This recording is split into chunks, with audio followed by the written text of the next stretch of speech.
What's going on, everyone? Rodolph Roman here of The Roman Show in my alma mater here at the Florida International University. Right behind me, the football stadium, which at this time could be, we would have seen people there, but because of the pandemic, we have nothing, so it's very silent. Either way, man, thanks so much for joining us here.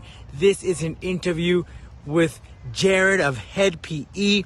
You know, HED PE have been pioneers in the music, in the rock scene, in the metal scene, mixing the reggae and the funk and the rock and roll. And we had the opportunity to speak to Jared on the program about their upcoming album. 20 years since they released their breakthrough album of Broke. So coming up next, Jared right here on The Roman Show. Make sure that you subscribe right down below. And this interview is brought to you by our good friends of Manscaped. Head on over to manscaped.com and use the promo code The Roman Show. Enjoy the interview. Here, so first and foremost, thanks so much for your time here, Jared of HED PE. New album coming out, class of 2020. And we'll talk a little bit about Broke. You know, such a great album, sure, released way back when. But later this month in August, it marks actually the 20th anniversary of that breakthrough album, Broke. But it technically came out August 22. But class of 2020, the new album drops the 21st. What can you tell me about this album? First Blood, the new single is out. Very heavy stuff. Loving it.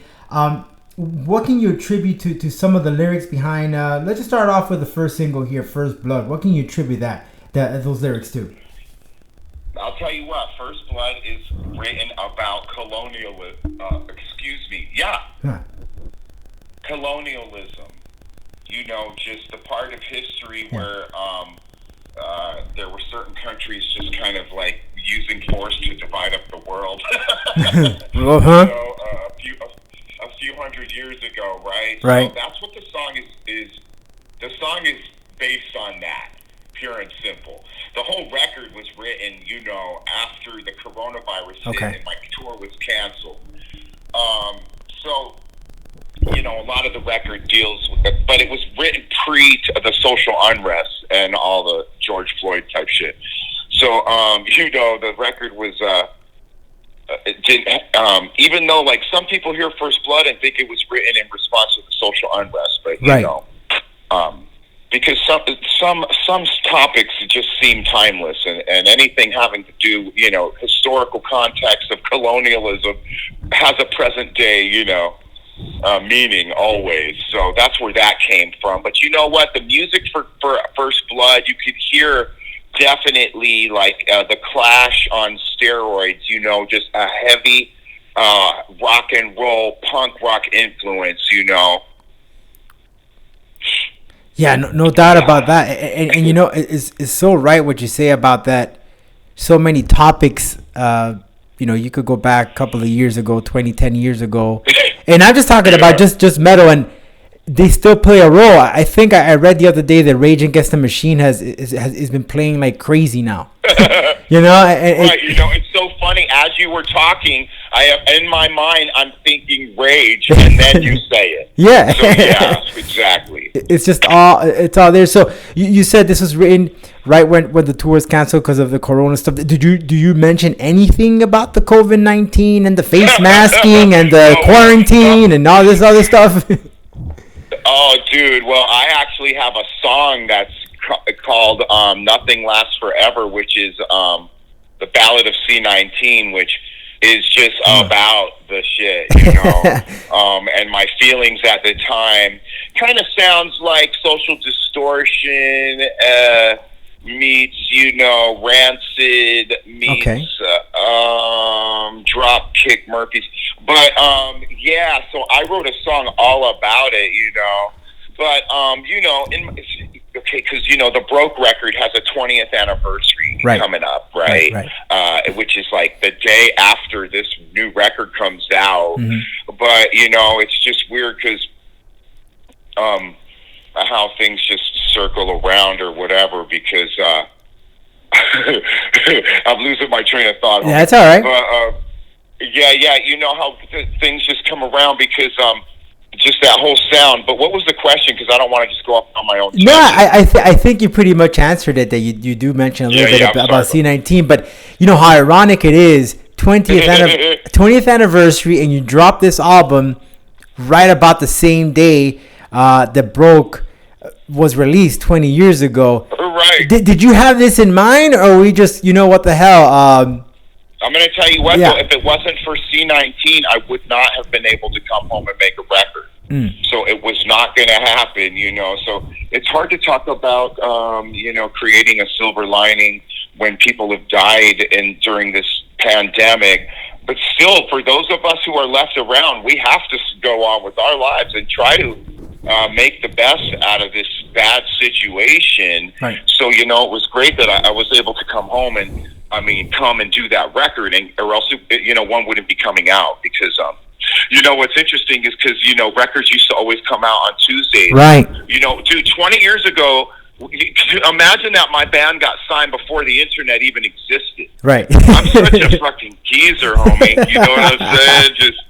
I think Napster wasn't even around yet at that time.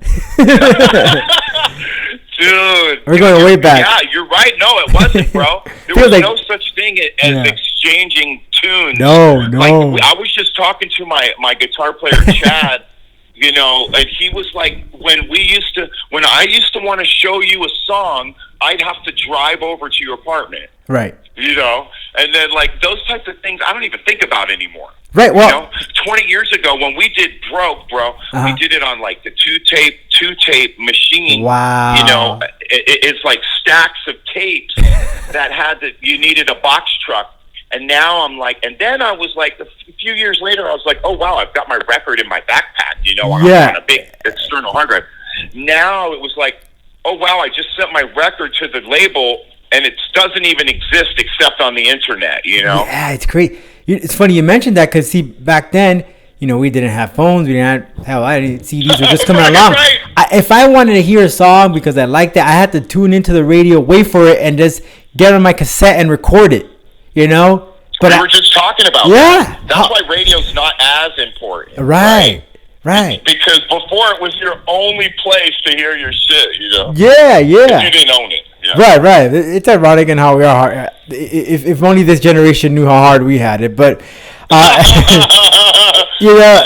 looking back, man, what are some of the songs from this album that you're looking forward to performing live on stage when all this crap is over with and we're able to go for the freaking club? Rodolfo, you know what? You just put it there. Just being on stage is going to be amazing. Yeah. And these songs were written First Blood, because I'm going to play guitar finally when we go on tour again. And I can't wait to play guitar to First Blood because I suck at guitar, and that's what makes it truly punk rock, But that's how that song was written. And the songs were written so rock and roll with just guitar, bass, drums, and vocals. A lot of HED songs are kind of tricky to because we just kind of don't even think about sometimes how we're going to do it live. It's that type of band, HED down through the ages. Even on Broke, dude, there's so many songs that the way they were produced with program beats like that, how you like that, and all that. Right. When it came time to do it live, it was like, Jesus, such an undertaking, Yeah. But on this new record, Class of 2020, it's just every song's easy to play live, dude. Nice. Because the songs are just written so just rock and roll like that, Because the record before it was very sci-fi and had a lot of tech that I use a lot of tech on Stampede, but on this one I didn't, Yeah, I mean, there's no doubt. If you look at your history, your resume of records, you definitely have different sounds. You definitely test yourselves. You evolutionize. You just don't stick to the same sound, but still having a little flavor of it. Right. Looking back to New World Orphans, it's completely different to what you have, say, in Broke or like you said, Stampede. Different type of thing. I don't have. You're so right, dude. Because I just don't. I get in trouble because I don't feel an allegiance to any one sound. I'm just going for a certain feeling I get while I'm creating, and if it makes me feel whoa, if it hits me right in the heart, then cool. Several times the people who support me, some of them are we don't. We're not into that direction. But, you know, it's happened to me, too, when I was a kid and was a fan of, like, Rush, okay? And then they would come out with a record where they all switched to playing keyboards instead of guitars, and I was like, what the fuck is this? Right. Well, I've never done anything that drastic, but, you know, I will just, like, venture into other zones for a whole record. But this one isn't that. Class of 2020 is kind of what you want to hear, you know. It's kind of like Broke in the way that the guitars are kind of done, but it's kind of a little more gritty and punk rock. So I read a quote in one of the press releases here that you said that some of these tracks bring you to tears. Can you just elaborate a little bit about that? Well, dude, I gotta tell you, because like when I'm up in my studio, okay, so I'm blessed. I'm not rich, middle class dude, but blessed to like get up out of bed, go walk up the stairs to a pretty sweet studio, right? So it's like my life is intertwined with my music, you know.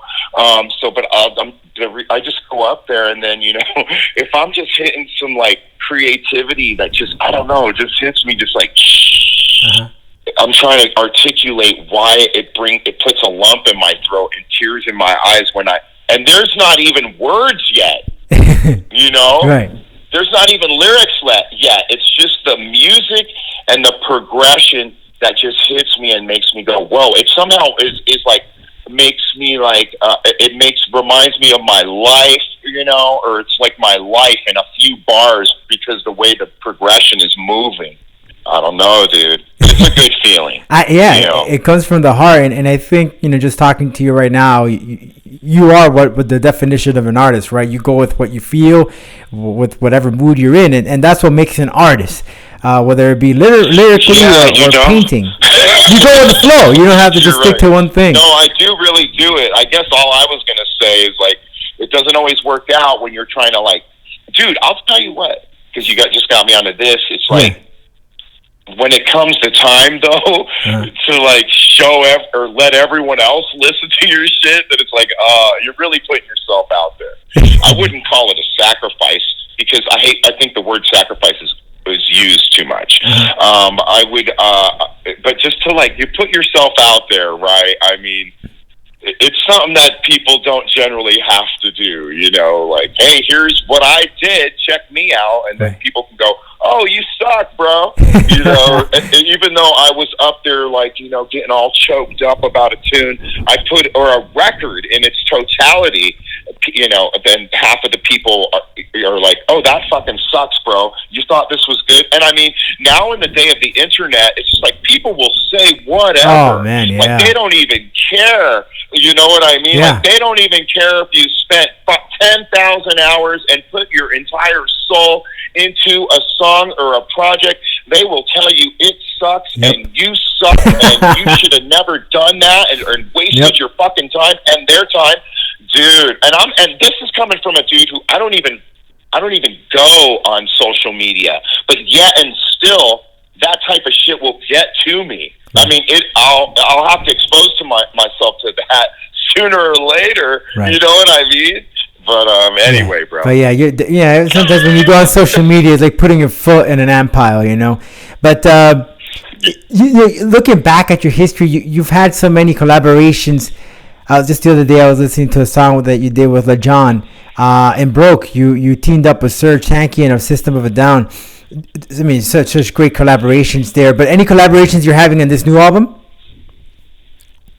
Well, it's hard to call it a collab because it's just some of my favorite members of HED PE, DJ Product, and Chad Shazad Benekos, you know, who are two of my dudes, the original dudes. But, you know, I've had so many different guys fly through the band 20 years later that I respect all of them. But to have some of these two old school cats from Huntington jump back on, it's just like immediately, as soon as you, like DJ Product on track 5, Last Call, as soon as he comes in with one of his drops, you immediately recognize it. And then Shazad, who plays like slide guitar on Greedy Girl, track number 7, it's again like, oh, I hate to use the word nostalgia, but why not? It just brings back that that kind of 90s, like Sweet. I was heavily influenced in the 90s by like the Beastie Boys and what they were kind of doing when they had their own studio and recording it, but using it in a hip hop way, like Check Your Head and Paula's Boutique. Those records had a huge impact on me. And so, but when I hear Shazad, it reminds me of that, because for a while after the genre of what they ended up calling nu metal came and went, I kind of was like less into the kind of trippy noises and got more into just the straight ahead, like rock, punk rock type of stuff of, old school, like, Suicidal and Minor Threat type of the Clash. You know what I mean? Yeah. Like, but then I remember how what I was thinking in the 90s. Yeah. Because in the 90s, I was more thinking like, I was more influenced by Nine Inch Nails and probably Nirvana and maybe Cypress Hill and Rage Against the Machine. You know what? It was just a different time. Right. People always try to judge things by the present time, but you have to kind of go. You can't. People are thinking different things in every era, Yeah, I absolutely agree. Everything changes. But let's take it back to the good old days of the 90s, man. That we were talking before we started this interview and the recording here. But I remember seeing you guys on stage here in South Florida with the Non-Points. I want to say maybe you guys were also on the same bill where Linkin Park was on. So I think you guys shared a stage. I actually remember that one. Yeah, I mean, so much great. I can't remember the headliner, but the three of us. Yeah. On Point, Linkin Park, and Head PE. Yeah. I was on stage with Linkin Park doing their hit that day. I mean, I actually remember that, and I think Chad has a film of that we're going to show on the live stream, because we have a live stream on the YouTube and the Facebook.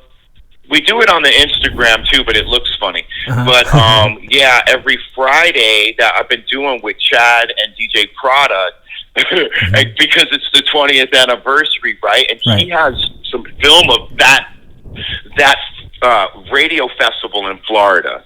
Yeah, I mean, so many great bands came out of there, and looking back, most of the bands that I can remember on that stage are still around, and when you look at musicians and bands, not all of them survive, but you guys at PE have been around and you still keep cracking new music.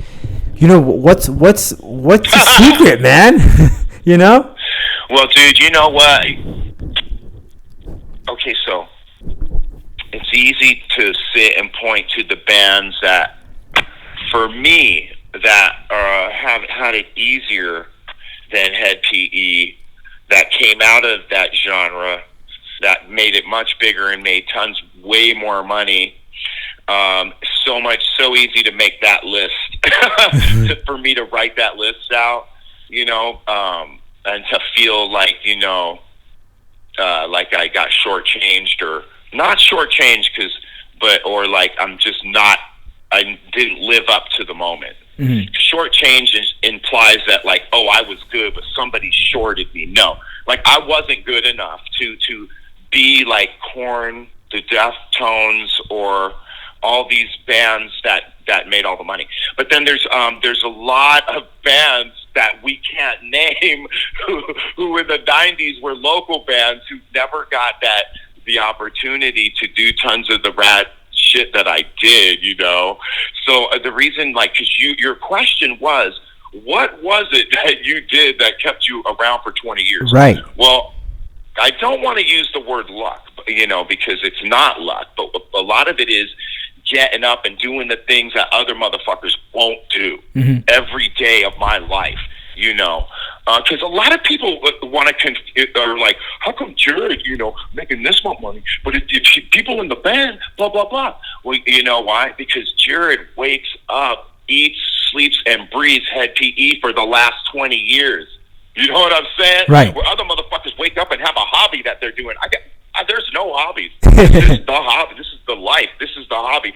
I have written 150 published Head PE songs. Wow. You know what I'm saying? Every day I've had to wake up and scheme it's been really hard. Like, of course, in the huge days like the ones you mentioned of Lincoln Park and playing at the festivals and all that, great. We signed $1 million record deal and everything was taken care of us. But guess what? After that shit was gone and then I entered the underground, I still had great years because Renegade came out. We played more radio festivals, whatever. But I'm saying it's turned out, I had to turn into a small businessman and operate my shit like that. You know what I'm saying? Right. In order to stay around this long. And, but, as you get older, it takes more to be able to be in a touring band. So, players have come and gone, but I'm still here because, you know what? Songwriting. At the end of the day, it's going to be the songwriting that's going to keep people around that still want to be in touch. Because if you're just going to play broke for 20 years, it's not going to work out. Right. Because those people that loved broke are gone now. They have their own families. Right. And they don't want to go to shows. They don't want to buy new music. They're done. So, you have to kind of, even though the market may be less numbers-wise, got to put out new music and still try and tap into what people are finding interesting through songwriting, right? So I don't know, dude. That's some of the recipe for still being around and still not having to get a real job. Right. So with broke, which it's you're right. Something. Why this is like the good old saying. If you love what you do, it's not really a job. But with broke, do you have any plans when we're back to normal here and we hit the stage of playing a full-blown tour of the record? We were going to do it. Okay. We were going to do it. We were going to go do the whole world. I had the whole fucking world booked already. This was my year. No, this was my year. I always make money every fucking year, but I was going to make twice as much because of broke. And let me tell you something, Rodolfo. Yeah. I'm not a dude who wants to play the whole record. Okay? It's cringy to me. But the money was on the table to do it. So I was going to do it. I had broke tours booked all across the U.S., Russia to Prague to London to New Zealand to Australia, playing the broke record. And then COVID-19 hit. So, we'll see what happens next year. That's all we could do, but I could tell you this, Jared, we're excited for the new album and, of course, playing that new music. Make sure you mark in there, Miami. We want you back down here, and we wanted to hit the pit and crack an open one in there and hang out and enjoy some good old HED PE, man. But let me tell you, you've definitely set the pace. You guys, HED PE has opened that avenue for bands with that type of music that you have. Just the other day, I was in Japan, and there's a band over there that reminded me of you guys. They're actually called Sim. I'm not sure if you're aware of them, but man, he's like, what the hell? This is a Japanese version of HED PE. Sure there is, dude. But when we used to go to Japan in our more the heyday, tons of HED PE style bands, rapping and metal and a DJ. Yeah, like as many as you could count. Yeah, it's quite crazy. You definitely have one of the pioneers, right, of this type of music, and keep doing it. But but I'm on the shoulders of other bands too, right? Like the Anthrax and the Onyx, and the Onyx. Oh man, just the Fugees, and Rage Against the Machine was out before us doing their thing. So everything is on top of the shoulders of the necks, like science, right? Well, you're taking it back, but at the same time, you're making me feel old, Jared. Thank you, brother. Appreciate it, though. Jared, thanks so much, man. Be safe out there, and we can't wait to see you down here in South Florida, and can't wait to hear the new album available real soon. Check in with me. We'll do. Check in with me when I get there. You got it, Jared. Thanks so much, man.